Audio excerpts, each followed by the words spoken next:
Namaste. Welcome to RV Educational Classes. Good morning. In this video, we will discuss about Newton's second law of motion. In Newton's first law of motion, we will discuss about the balanced forces. That means when balanced forces are acting on the body, what is the resultant force? The net force is equal to 0. We will discuss in the last video in Newton's first law of motion. So here, what happens when unbalanced forces are acting on the body? Unbalanced forces means, suppose if a body is traveling with constant velocity, means the acceleration is equal to 0. If a body is traveling with constant velocity, that motion is called as uniform motion. So what about the forces acting on the body? Here the force F is applied force in this direction, and the frictional forces F is in opposite direction when in uniform motion. So these two forces are balancing the body. Means here the applied force F and the kinetic frictional force F are equal in magnitude. That's why these forces are called as balanced forces. When balanced forces are acting on the body is traveling with constant velocity, that is acceleration is equal to 0. That motion is called as uniform motion. When we applied, and that means when we increase this force, when we increases this applied force, that means this force is more than the kinetic friction. Then these forces are not equal. Then what happens when we increase the force? Then the velocity increases. The velocity changes. The velocity changes means what about the acceleration? The body is accelerates. That means the body acceleration is not equal to 0. Why? Here we increased the applied force. Then these two forces are not equal, not balanced. So the velocity changes. Obviously the acceleration is not equal to 0. It has some acceleration. Then the body is not in uniform motion. In that case, what is the resultant force? Means what is the net force acting on the body? We know that the net force is the sum of the two forces acting on the body. So one of the force is applied force F. Another force is kinetic frictional force. Is sum of means plus kinetic friction is acting in opposite to the applied force, means it is minus F. Then capital F minus small f. So what is the F net force? It is not equal to 0. Why? Because this F is more than the kinetic friction. So it has some value. It is not equal to 0. Means F net is here, it is not equal to 0. So when unbalanced forces are acting on the body, the resultant force acting on the body is not equal to 0. Means it has some acceleration. So acceleration is not equal to 0. This is we are going to discuss in Newton's second law of motion. So let us discuss Newton's second law of motion more clearly, and what is the equation of Newton's second law of motion. Here consider two conditions. In first condition, consider two bodies having equal masses. Two bodies having equal masses. Now apply small force in first body and greater force on the second body. What happens when the force applied on the body? The body velocity increases. So here the body velocity increases. Here also the same thing, the velocity increases. But what is the difference? Here the body's velocity increases less when compared to the second body. So here why the body velocity increases more means here more force is acting on the body. So velocity is more. So here the change in velocity is more. Here the change in velocity is more. What is the change in velocity? Acceleration.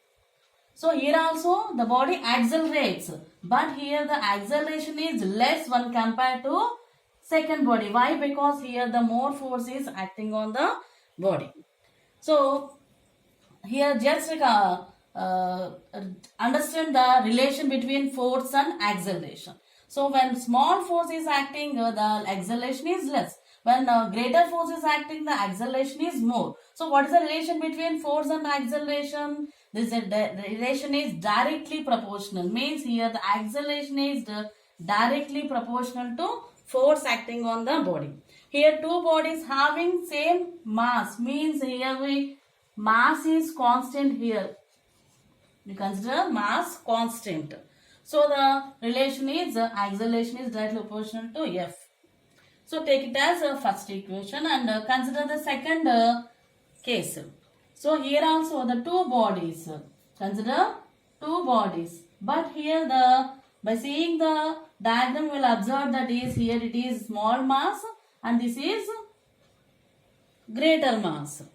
Now apply here again the force, but the force is here same force.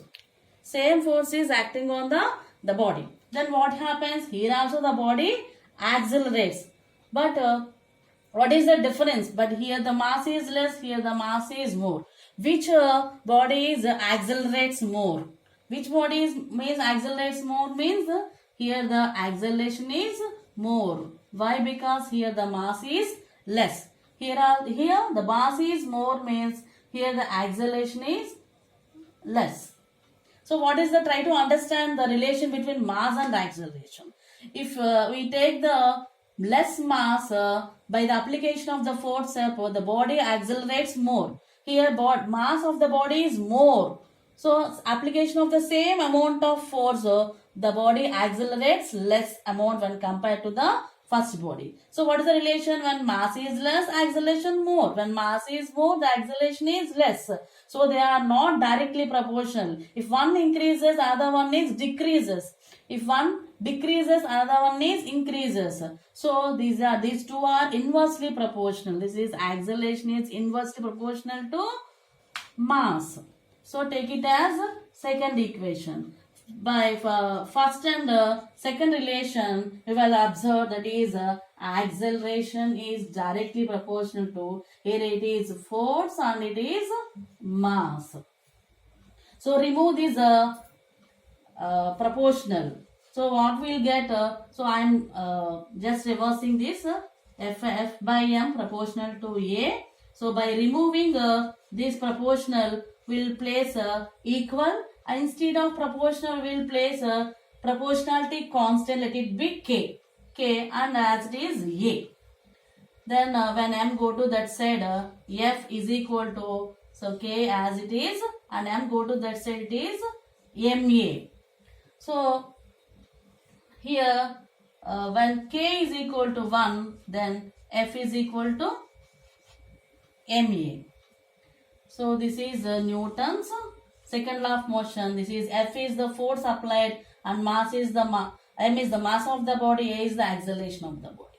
And remember here M is constant, here F is constant. In two cases we constant M here, we constant F here. So this is the equation of Newton's second law of motion. Now discuss Newton's second law in terms of linear momentum. So before going to that, first we have to understand what is linear momentum. So linear momentum.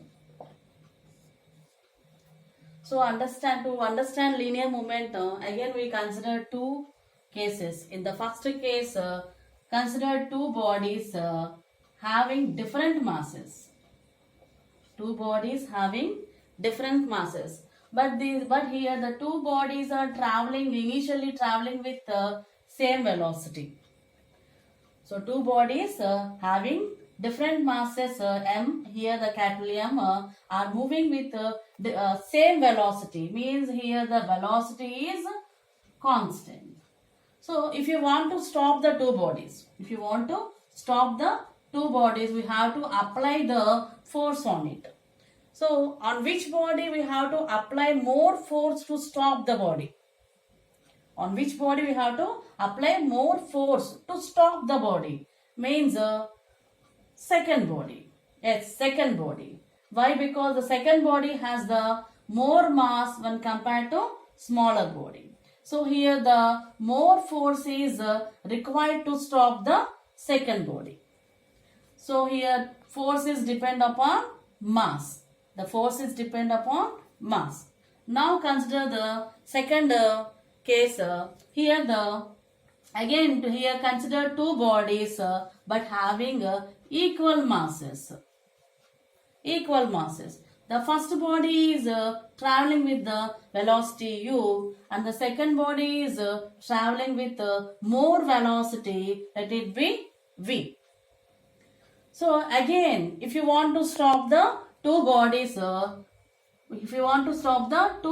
have to apply the force. Again the same question. This velocity is less. Remember this velocity is more. Again, if you want to stop the two bodies, we have to apply the force on it. But which force is, that means which body has to apply more force to stop the body? Obviously, the second body. Why? Because the second body is moving with more velocity. So here the force is, we have to apply more force here. Here less force is enough to stop the body. So again here the force is depend upon the velocity v. So here the force needed to stop the bodies is depends upon two factors. One is mass, other one is velocity. So force is needed to stop the bodies depends upon the two factors, that is mass and velocity. This product of mass and velocity is called as, what is it? Is the product of mass and velocity is called as the linear momentum. This linear momentum is denoted by the letter P. So linear momentum is denoted by the letter P. Linear means that bodies are traveling in straight line direction. So it is called as linear momentum. So the linear momentum is the product of mass and velocity. So the P is the linear momentum, M is the mass and V is the velocity. So what are the units of linear momentum in CGS system? Means mass is grams, so velocity is centimeter per second, and in MKS system mass is kgs and meter per second for velocity. So this is about linear momentum. Now discuss about the rate of change of linear momentum. Rate of change of linear momentum.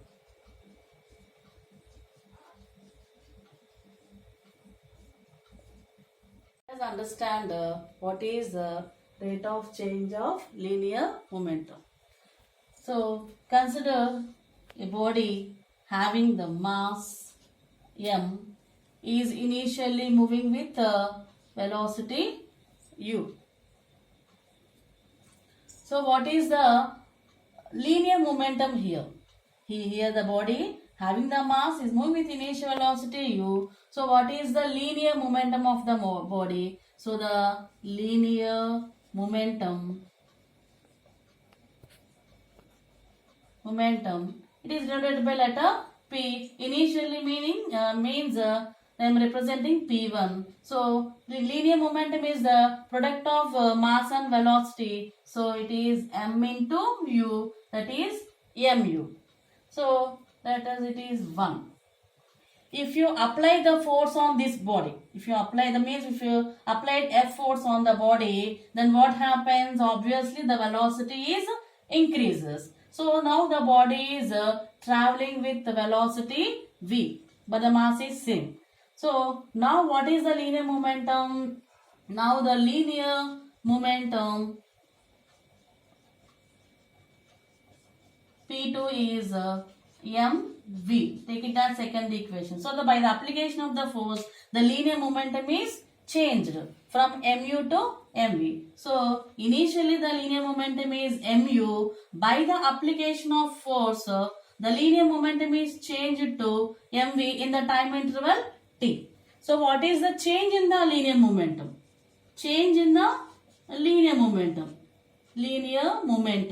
So change means difference. So P2 minus P1. So what is P2? mv minus P1 mu. So m take it as a common. So v minus u. So change in the momentum is P2 minus P1. So this change in momentum is happened. Why it is happened? Here the force is applied in the time interval t. So I am writing as rate of change of linear momentum. Rate means in the time interval t seconds I am discussed. So here change in momentum is change in the linear momentum in the time interval t. So rate of means I am comparing with time. So change in linear momentum by time. So what is the change in momentum? M b minus u. So what is the time interval? In the time interval t seconds. So this is the rate of change in linear momentum. So here m is m, here same, and v minus u by t. We know that acceleration a is equal to v minus u by t, change in velocity by time interval. So in place of v minus u by t, I am writing it as a. So rate of change of linear momentum is equal to ma. This, what is this ma? It is force. What is ma? This is force m. How? According to Newton's second law, F is equal to ma. So in place of ma, I am writing F. What is this F equal to? This rate of change of linear momentum. So how we can define again the Newton's second law? So let us understand the statement of Newton's second law in terms of rate of change of linear momentum. So let us go to understand the statement of Newton's second law. Statement of Newton's second law in terms of rate of change in momentum. So Newton's second law is also states as rate of change of momentum of a body is directly proportional to the force applied on it. So here we will find that rate of change of linear momentum is proportional to force applied. Means if the force applied on the body, then the change in momentum is increased. So here the rate of change of linear momentum is directly proportional to the force applied, and also, and this change is the momentum is the direction of applied force. And what is the direction of change in momentum? It is in the direction of the force applied. So this is the statement of Newton's second law in terms of rate of change of momentum. This is written as so again will rate of change of linear momentum is directly proportional to the force applied. So here we can written as F proportional to rate of change of linear momentum. Just I am reversing this rate of change of momentum. So F proportional to rate of means we are comparing with the time interval. So change of momentum is change. Change we are written as delta. We are representing change as delta. In change in which one? Momentum. Momentum is denoted with the letter P. We are comparing with rate means time interval means, so change in the time interval T. Delta T. So F proportional to delta P by delta T. So here delta is change.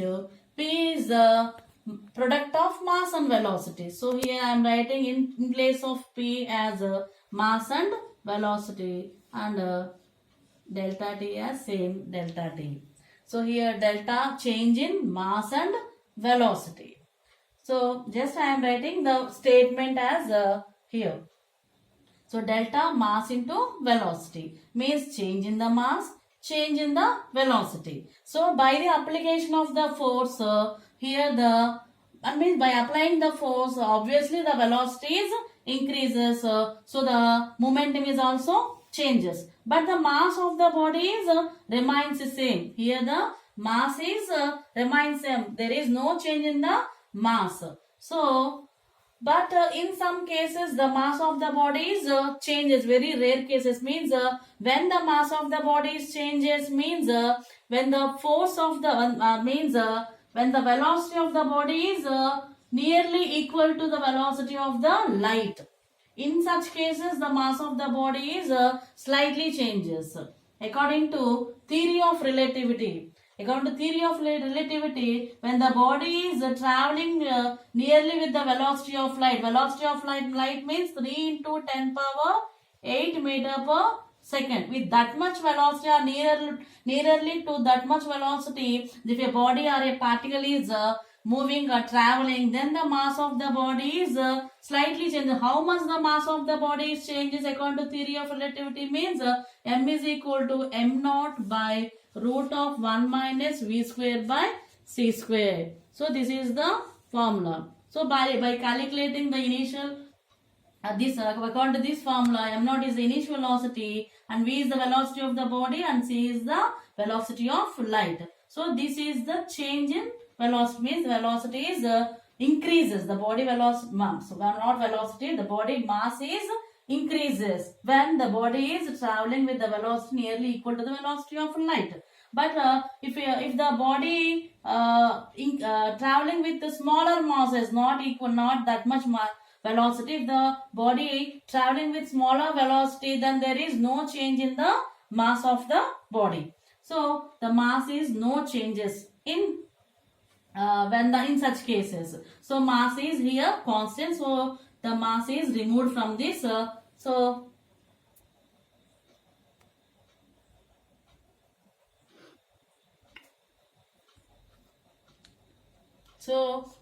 F proportional to m is constant. So m is removed from delta. So m delta v by delta t.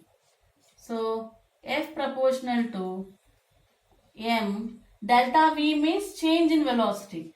Delta v means change in velocity means v minus u. So delta v is delta v by delta t. So delta v is v minus u by delta t by time interval. So what is delta v by delta t is equal to acceleration. So in place of delta v by delta t, we can written as m. Delta v by delta t is acceleration. So F proportional to ma. So remove this proportionality. So we will place it as proportionality constant k ma. That is F is equal to ma if k is equal to 1.